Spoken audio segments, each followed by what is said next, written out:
A cheeseburger is practically perfect, and a patty melt, that takes it to another level.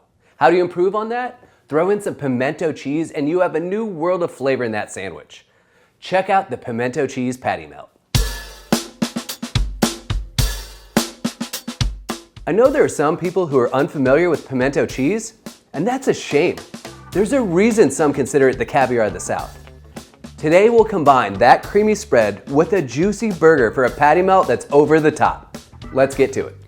You probably have a lot of the ingredients that you'll need for this recipe already on hand, but the most important part is the ground beef. To make an amazing patty melt, you need to start with the best beef.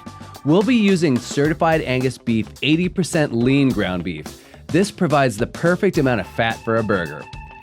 Since this is going between 2 slices of bread, you'll want a thin patty and we'll use the smash technique. First thing you'll need to do is divide the meat into 4 equal portions. Then, form them into loose, spherical shapes, making sure not to compress the grind too much.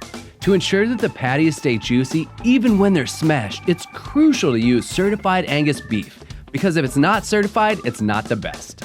For the pimento cheese, we'll start with slicing up a couple green onions. These provide a nice, mild onion flavor and a little crunch. If you don't have green onions, you could substitute granulated onion, but raw yellow onion might be a little too strong. Next, chop up some pimentos, which are the namesake for this spread. Pimentos are a jarred sweet pepper, similar to a red bell pepper but more flavorful. Chop them fairly fine because you want to ensure to get a little bit in each bite. You really want the flavor of the pimento to come through. Mayo and cream cheese give this spread its creamy texture. The combination of the two make it just the right consistency.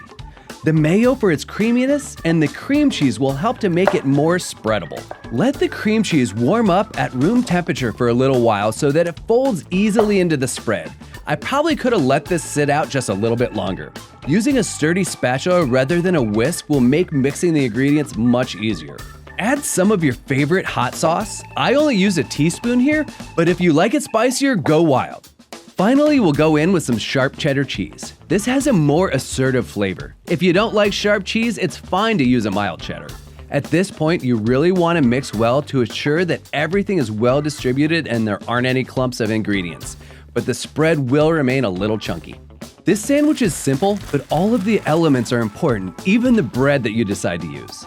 You want something fluffy and just the right thickness. I decided to buy an unsliced white sandwich loaf. This way I can control the thickness of the slices. You want slices about 1 inch thick. This will be thick enough to stand up to the patty and the spread, but not so thick that the pimento cheese won't warm through. If you want pre-sliced bread, you could simply buy Texas toast. Whatever you decide, we'll need 8 slices at the end of the day. Using mayo to toast the bread instead of butter is a handy trick to have in your back pocket.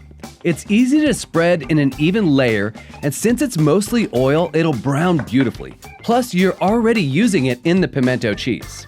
Once all the bread has a smear of mayo, spread a layer of the pimento cheese on the opposite side of the mayo. Pimento cheese on each slice will encapsulate the patty in the spread and give it more surface area to warm through. We're finally getting to the best part, the smash patties. Crank that griddle to high heat and go onto it with those spheres of beef.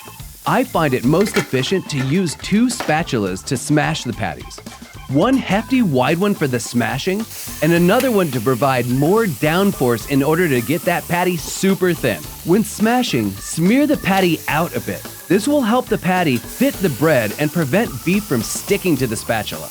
Remember, these patties will shrink some while they're cooking, so you want them to be as wide as possible. Aim for a size slightly bigger than the slices of bread. You want to make sure that every bite has some of that burger patty in it. Don't forget to season your burger patties. You'll have to season after the smash so that every inch gets salt and pepper. So have your S&P on hand and move quickly, because that first side cooks faster than you think. Since your patties are so thin, you only really need to season the one side. And once the edges start to lose that pink coloring, it's time to flip. Make sure to scrape under the patties really well. The whole point of smashing them is to create a beautiful crust on the burger, and you don't want to leave it stuck to the griddle. Come on, look at that crust. Nothing else will give you such a brown, beautiful crust like that. It will only take a minute on the second side since most of our cook time occurred while we were creating that crust. Place the patties on a clean plate or sheet pan and cover with foil to keep them warm. Before toasting the bread, you want to make sure that the debris from the patties is scraped away and your griddle is clean. This is also a good time to adjust the heat. You want it on a medium-low so the bread gradually toasts. At this point, you're treating the sandwich just like a grilled cheese. Make sure to monitor the browning of the bread. If there are hot spots, rotate so that it toasts evenly. Once the bread is a little toasty, add the beef patty to complete the sandwich. Allow it to toast a little further to melt the cheese. Keeping those patties warm is key so that the whole sandwich is hot and gooey. This is a perfect recipe if you have a Blackstone style griddle because you can make the patties while the bread toasts and put them directly onto the slices.